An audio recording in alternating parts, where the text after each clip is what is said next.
भारतीय जनता पक्ष, अहो तुमच्याकडे माणसं होती ना, जुनी काम करणारी माणसं होती ना.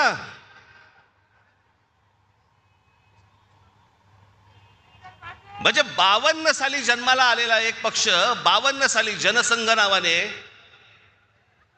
त्यांना 2026ला पोरं भाड्याने घ्यावी लागतात.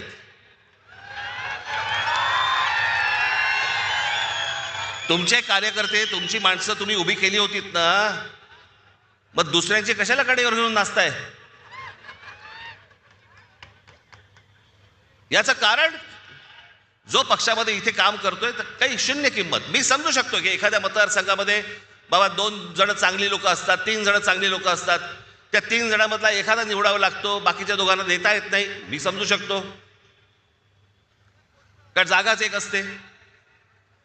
पण जी लोक सतत काम करतायत, इतकी वर्ष काम करतायत, त्यांना पूर्णपणे बाजूला सारून दुसऱ्या पक्षामधला माणूस घ्यायचा आणि त्याला उभं करायचं, हा तुम्ही त्या कार्यकर्त्याचा अपमान नाही करतात? बाहेरून माणसं लागतात तुम्हाला. बरं, ती आणतात ते काही आनंदाने येत नाही आहेत, रात्री पैसे पोचवले जातात.